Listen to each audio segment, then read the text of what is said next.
The Reeves boys were found just after sunrise on October 19, 1972, standing shoulder to shoulder at the tree line where Black Hollow Pines meets the Old County Road. Their feet were bare, their clothes torn, and their faces held the kind of hollow stillness that no child should ever wear. At first, the sheriff thought they were simply exhausted from being lost, maybe hungry, maybe traumatized. But the closer he walked toward them, the stranger everything felt, like the air thickened around them, like the forest behind them listened. In the fall of 1972, the disappearance of the Reeves boys became the kind of incident that townspeople would remember for generations, not only because three brothers vanished at once, but because of the eerie stillness that surrounded the moment they were last seen. Caleb, Jonah, and Elijah had been sent into the edge of Black Hollow Pines just before dusk to gather firewood, something they had done countless times before. Their mother, Martha Reeves, stood on the porch watching the boys walk toward the thinning light, their silhouettes stretching long across the ground as the trees swallowed them one step at a time. She later said that the moment the forest took them in, she felt something in her stomach twist, a sensation she described as the air turning wrong.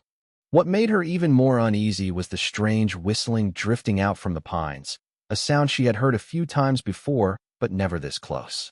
It wasn't the wind, she claimed, and it wasn't birds either. It was too steady, almost like someone trying to mimic a tune without knowing the melody. As the sun dropped lower, Martha prepared dinner, expecting the boys to return within the hour, but the forest stayed silent. The whistling stopped abruptly, replaced by an unsettling quiet that seemed to press against the windows of their small wooden house. When she stepped outside again, calling for her sons, only the distant creaking of the pines replied. Her voice echoed strangely, as if swallowed before it could reach far. She waited for their footsteps, the crunch of branches, even the sound of childish bickering that always preceded them, but none came. Darkness settled fast, faster than usual, and she felt as if the treeline itself was advancing on the yard. By the time their father, Richard Reeves, returned from town, panic had already tightened her voice.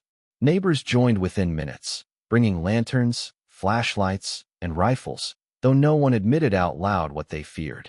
The searchers called the boys' names into the trees, but the forest felt heavy, like it absorbed every shout, leaving nothing but a muffled residue in the air. Some claimed they heard faint footsteps deeper inside. Others said they saw shadows moving that didn't match the sway of branches, but no one found any trace of the boys. The only detail everyone agreed on was the strange sensation that they weren't alone in the woods that night, that something was moving just out of sight, guiding or watching or waiting. As the night stretched on, the fear that the Reeves boys hadn't simply gotten lost began to creep into everyone's mind, and the first whispers of something unnatural stirred in the darkening spaces between the trees. The search for the Reeves boys continued into the next morning, and by then more than 24 townspeople had gathered at the edge of Black Hollow Pines. There was a grim determination in the way they organized themselves, dividing into groups and marking paths with strips of cloth to avoid getting turned around in the dense woods. The forest felt different in daylight, but not in a comforting way. The sunlight barely filtered through the thick canopy, creating a muted glow that made it difficult to tell what time of day it was. The deeper the searchers went, the more the air felt weighted, as if the forest was holding its breath. Despite the number of people calling the boys names, there was a strange sense of isolation between each group, like sound couldn't travel properly in the trees. It wasn't long before one of the teams shouted for others to come take a look at something they had found near a shallow ravine. The team discovered several torn pieces of fabric snagged on the rough bark of a tree, a red flannel scrap, and a bit of denim that matched the clothing the boys had been wearing. What struck them as odd wasn't just the torn edges, but the lack of struggle around the area. No broken twigs, no footprints, no signs that anyone had moved quickly or violently. It was as though the clothes had ended up there without the boys ever touching the ground. The ravine itself added to the confusion. It was steep and covered in old roots, the kind of place kids from the area usually stayed away from. Yet next to it, carved deeply into the tree bark, were symbols no one recognized. They weren't initials or carvings made by local teens, but crude shapes that looked freshly cut, the wood still pale and oozing sap, as if they had been etched during the night. The sheriff examined the ground carefully, expecting to find small shoe prints or signs of sliding dirt, anything that could suggest the boys traversed the ravine. But the soil was smooth, undisturbed, almost pristine. The only footprints belonged to the searchers themselves. One of the older men muttered that the forest floor felt too clean, too neat, like something had erased whatever happened there. Even the sheriff, who prided himself on remaining level-headed, couldn't shake the unease creeping up his spine as he stared at the symbols. They made no sense, but they also felt intentional, like someone had placed them there to be found. A few volunteers whispered theories about mountain drifters or hidden cabins, but those explanations dissolved quickly when more symbols were discovered along the trees deeper in the woods, each one pointing somewhere unseen. The feeling that the search party had stumbled upon something they weren't supposed to see settled heavily over everyone present, and though no one said it aloud, many began to fear that the boys weren't the only ones inside Black Hollow Pines that night 6 days after the Reeves boys vanished. The town woke to a fog so thick it rolled across the roads like a living thing. Most people assumed it was just another damp October morning, until a truck driver passing along County Road 5 slammed on his brakes at the sight of 3 figures standing perfectly still at the tree line. When he stepped out of the truck, he realized it was Caleb, Jonah, and Elijah Reeves, barefoot, filthy, and staring straight ahead as though waiting for someone to acknowledge them. Their skin was smeared with dried mud, their hair tangled with pine needles, and their clothes hung off their thin frames like they had shrunk overnight. The truck driver called out to them, but none of the boys reacted, not even with a flicker of recognition. They just kept staring forward, unmoving, as though locked into the same breath. Word spread quickly, and within minutes the sheriff arrived. What struck him first was their stillness, a kind of rigid calm that didn't fit the behavior of children found after nearly a week in the wilderness. They weren't shaking, crying, or running into familiar arms. Instead, they seemed disconnected, as if their minds were still somewhere inside the woods. Their eyes were blank and glassy, reflecting not fear, but something colder. When the sheriff approached, he slowed down, sensing something deeply off about them. They looked like they had stepped out of the forest and left part of themselves behind. Martha Reeves rushed to the scene moments later, expecting to fall to her knees in relief. But the moment she saw their faces, her joy collapsed into horror. She whispered that her boys didn't stand like that, didn't look like that, didn't move like that. She tried to hug Elijah, but he stiffened, his arms staying glued to his sides as though he had forgotten how human touch worked. The strange behavior didn't stop there. When the sheriff gently guided them toward his vehicle, all 3 boys walked in perfect unison, each step synchronized down to the second. They didn't look at each other, nor did they look around at the crowd gathering behind them. They focused solely on the open door of the sheriff's car, as if they had memorized the path long before arriving. Their breathing was too steady for children who had survived 6 cold nights alone. Even more unsettling was the faint smell clinging to them, a damp, earthy scent that wasn't quite mud, nor rot, but something older, something that made the sheriff's stomach tighten. Everyone expected the boys to break the silence once they were safe inside the station, expected tears or frantic explanations or childlike confusion. But instead they sat quietly, staring at the walls as though trying to remember how they got there. The sheriff noted how they didn't ask for food or water, didn't complain about being cold, didn't question where their parents were. It was as if the forest had returned them only partially, as if something else had stepped into the spaces the real boys once occupied. Even before the questioning began, it was clear to everyone in the room that whatever the Reeves boys had endured, they had not come back untouched by it at the station. The Reeves boys were placed in separate rooms, not because the sheriff suspected them of wrongdoing, but because he hoped isolating them would let their minds settle enough to speak. The deputies expected hysterics or fear, maybe even silence brought on by shock, but what they witnessed instead unsettled them deeply. The boys didn't fidget or cry or ask questions. They sat perfectly still, hands resting on their laps, breathing in a rhythm so calm it felt rehearsed. The youngest, Elijah, was the first to crack the strange quiet. His small shoulders trembled as he stared down at the table, his fingers twitching as though they were remembering something they didn't want to relive. When the sheriff gently asked where they had been, Elijah's lips parted, and his voice came out as a whisper, thin and trembling. "We followed the voice in the trees," he said, almost as if repeating something that had been drilled into him. "The one that knew our names." The sheriff froze. He had heard stories about strange sounds in Black Hollow Pines, whispers the old men in town chalked up to coyotes or wind tunnels, but nothing like this.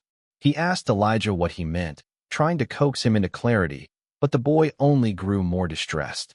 He covered his ears as if trying to block out a sound that wasn't truly gone. His breathing hitched, and the fear in his eyes suggested the voice he mentioned wasn't just a sound, but something that had watched them, waited for them. The sheriff wanted to dismiss it as the imagination of a terrified child, until Jonah, in the room next door, repeated nearly the same thing word for word. He said the voice came from deep within the pines, calling to them softly at first, then more clearly, using the exact tone their father used when calling them for supper. Jonah said they didn't want to follow it, but the voice kept promising things: warmth, safety, shortcuts home, things children lost in the dark desperately want to believe. Caleb, the oldest, was harder to break. He sat silently at first, jaw clenched, staring at the two-way mirror as if he could see straight through it. When the sheriff pressed him gently, Caleb finally leaned forward, his face pale and eyes unnervingly empty. He admitted the voice didn't just call to them. It spoke about things only the boys knew, secrets they had never told anyone else, childhood memories no stranger could have guessed. Caleb said the voice didn't come from above or beside them, but from everywhere at once, like the trees themselves were speaking. The sheriff listened, unsettled by the precision in Caleb's tone. Kids might lie or exaggerate, but they didn't synchronize lies without planning. When all three boys gave identical descriptions, their voices trembling with the same haunting detail, the sheriff felt a chill he couldn't explain. It was the first moment he realized the Reeves case wasn't going to fit inside any normal explanation, and whatever had spoken to the boys in that forest, it had left its imprint on them in ways none of the adults were prepared to understand. The second round of questioning took place late in the afternoon, after the boys had been given blankets and warm drinks they barely touched. The sheriff hoped time would loosen their memories in a gentler way, but instead the atmosphere grew thicker, as though whatever they were holding back resisted being spoken aloud. When Jonah finally began to talk again, it wasn't prompted by a question. He lifted his gaze slowly, eyes unfocused, and murmured that they hadn't stayed in the open forest for long. He said they found something beneath the ground, something they never knew existed. At first, the deputies assumed he meant a cave, but Jonah corrected them with a shake of his head. "It was made," he said. "Someone built it a long time ago, before anyone alive remembers." He described a square metal hatch half buried beneath fallen leaves, disguised by roots that had grown around it over decades. The boys wouldn't have noticed it at all if Elijah hadn't heard the voice again, this time sounding like it came from below the earth. When they lifted the hatch, a blast of stale, cold air rushed out, as though whatever was inside hadn't been disturbed in years. The sheriff exchanged uneasy looks with the deputies as Jonah continued. He said the ladder leading down was rusted but solid, and the walls were made of concrete lined with pipes and old wiring. It wasn't like any shelter they had heard about, not a farmer's storm bunker or a miner's tunnel. The ground beneath Black Hollow had been left alone for generations, yet the boys described a structure large enough to move around in. Elijah, when questioned separately, said the same thing but with more fear in his voice. He explained that the deeper they climbed, the darker it became, but the voice grew clearer, guiding them like it was waiting for them to arrive. He kept insisting that the voice didn't echo the way it should have in a concrete space. It sounded close, as though someone was breathing directly into their ears. Caleb's account was even more disturbing. He said they reached a room at the bottom, circular and cold, lit only by faint cracks in the ceiling where weak daylight filtered through. There were markings on the walls that looked like the same symbols carved into the trees. In the center of the room, he said, something moved. Caleb didn't describe it in normal terms. He didn't talk about shape or face or size. Instead, he said it saw them without looking, that it knew they were there before they even stepped off the ladder. Jonah added that the boys felt their thoughts weren't entirely their own, like something had slipped into their minds as easily as stepping into a doorway. Elijah broke down crying when he recalled how the voice shifted then, no longer coaxing, no longer promising safety, but whispering things about their family, about secrets they never told each other, about fears they never admitted aloud. The deputies grew pale listening to the boys. Their stories were too aligned to be dismissed, too detailed to be imagined, yet too impossible to accept. What the boys described didn't sound like a person waiting in that hidden shelter, nor any animal known to the woods. It felt ancient, intentional, and aware. And although none of the children could explain how they left that underground place, all three agreed on one thing. Whatever lived beneath Black Hollow Pines had not been surprised to see them. It had been expecting them to be why the third round of questioning. The sheriff began noticing patterns in the boys' behavior, small, unsettling details that hinted at something deeper than trauma. They answered questions in the same phrasing, paused at the same moments, and sometimes turned their heads in unison as if listening to something no one else could hear. What disturbed the sheriff most was the way their eyes would drift toward corners, ceilings, or vents, as if they expected something to seep through the cracks. It became clear that whatever happened underground hadn't ended when they climbed out. When Caleb finally agreed to describe what happened after they encountered the presence in the circular chamber, the room grew so silent the sheriff could hear the fluorescent lights humming above them. Caleb said the presence didn't move the way a living creature should. Instead, it shifted in a ripple, like darkness changing shape without ever fully showing itself. He said they never saw a face, but they felt watched, as though something stood inches away from them even when they couldn't see it. Jonah added that the air in the chamber became heavy, pressing against their chests until they struggled to breathe. The voice that had once coaxed them grew sharper, more demanding, whispering things that twisted their thoughts. Elijah, trembling, said the voice told them they didn't belong to the surface anymore, that the forest had chosen them. He described a sensation like invisible hands guiding their limbs, pulling them deeper into the chamber. The boys couldn't remember walking, yet somehow they moved closer to the thing at the center. Jonah said it felt like being half asleep, like their bodies were floating while something else steered them. Caleb confirmed this, explaining that their minds felt foggy, as if thoughts not their own were slipping into place, pushing out everything familiar. What frightened the sheriff wasn't the imagery itself, but the consistency. Each boy described the same moment, a flash of blinding white, not like normal light, but more like a silent explosion behind their eyes. Caleb said it felt like his memories scattered. Jonah said the room disappeared. Elijah said he heard the voice inside him instead of around him. None of them could explain how they left that underground space, only that they woke up outside, lying on cold roots with the forest spinning above them. Caleb insisted that the presence didn't chase them or trap them. "It let us go," he whispered, "but not because we escaped." When the sheriff pressed him, Caleb's voice cracked as he said the presence had gotten what it wanted, though he couldn't explain what that meant.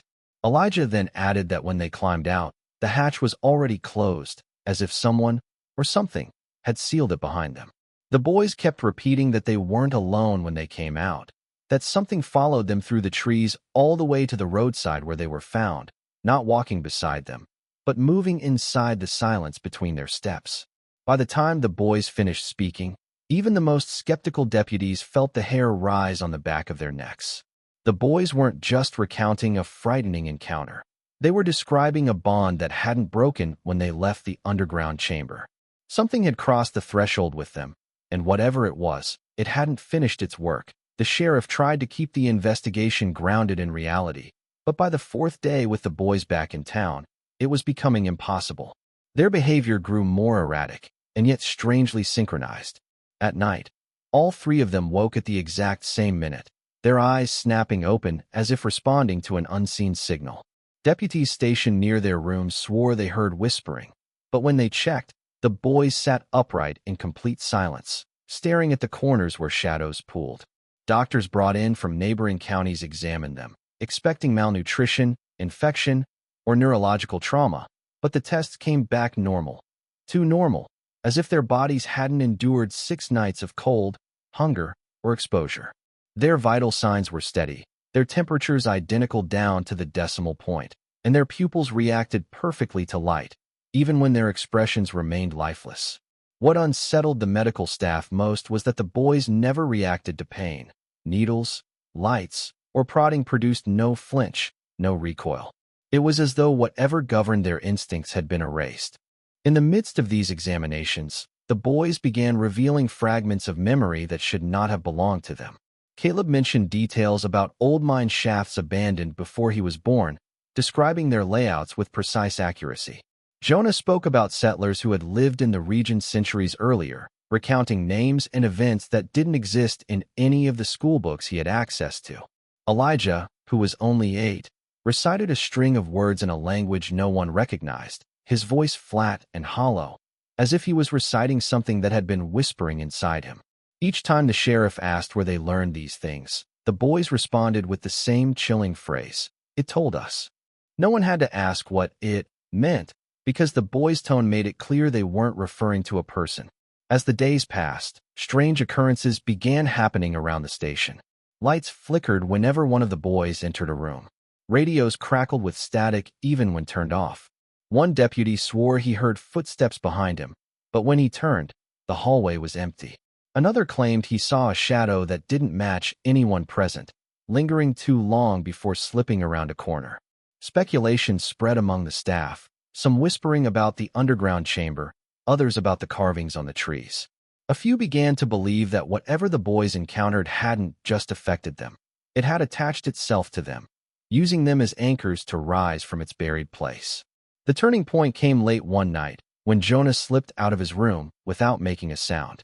Security footage showed him walking through the hallway with an unnatural calm, his bare feet moving silently across the floor. He approached the locked evidence room, placed his hand on the metal door, and it clicked open without resistance, though no key had been turned. Inside, he stood in front of the artifacts taken from the forest, the torn fabrics, the bark carvings, the map of the ravine, and stared as though recognizing old friends. When deputies rushed in, Jonah didn't look startled or confused. Instead, he whispered that the forest was calling them back, that they were never meant to leave it for long. The sheriff felt something inside him shift when Jonah slowly turned toward him and said in a toneless voice, "It wants us together again." That was the moment the sheriff realized the Reeves case was no longer about missing children or a hidden bunker. It was about something older, something patient, something that had slept beneath black hollow pines for generations. And the boys, willingly or not, had become its messengers. The town reached its breaking point when the Reeves boys were finally brought home under strict supervision. Their mother tried to make the house feel familiar again. Warm meals, clean clothes, the smell of cedar soap. But it was clear the boys no longer recognized comfort the way they once had. They sat at the dinner table without lifting their utensils, staring at their plates as though waiting for permission to move. At night, neighbors reported seeing all 3 boys standing in their upstairs window at the exact same time, silhouettes motionless against the pale glow of the hallway lamp. Their father stayed awake with a shotgun across his lap, convinced something from the forest was coming for his sons. The sheriff posted deputies outside, but even with the extra presence, the air around the house felt wrong, like the walls were holding in a secret that wanted to escape. The atmosphere grew heavier by the hour, and it became clear that something was approaching, though no one could say what. The nights grew stranger. Dogs in the area refused to go near the Reeves property, bristling and whining whenever they were led down the road. Trees near the house began to show markings similar to those found in black hollow pines, fresh cuts appearing overnight, dripping sap like open wounds. Elijah started muttering in his sleep, speaking the same unknown language the doctors had heard days before. Jonah kept waking up with dirt under his fingernails, even though the doors were locked. Caleb, the oldest, grew increasingly distant, often staring out the window toward the tree line as if waiting for someone to step out. Their mother begged the sheriff to move them somewhere safe, but the boys insisted they didn't want to leave. Caleb told her, in a calm voice that wasn't his own, that the forest didn't like it when people ran. He said the presence beneath the ground remembered every path, every step, every name. The breaking point came 3 nights later, when an unnatural cold settled over the house. The temperature dropped so fast the walls began to creak. A deputy on watch swore he saw movement in the pines, something tall, shifting between the trunks in a way that didn't match any animal he knew. He called for backup, but when he turned back to look, the shapes had vanished. Inside, the boys simultaneously rose from their beds and walked downstairs without speaking.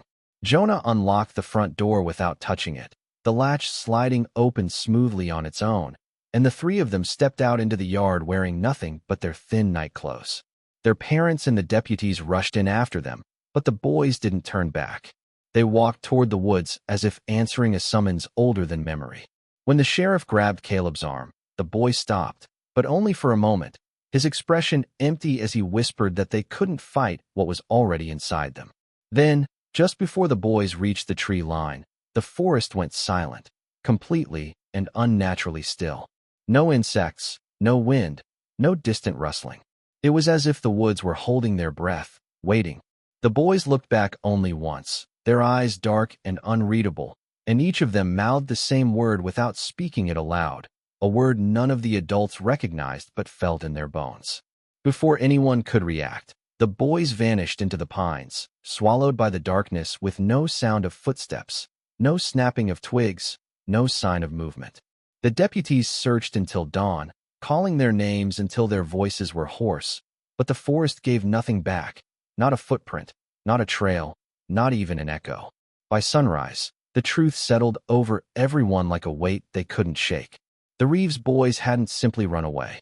They had returned to something that had claimed them long before the search party ever stepped into the ravine.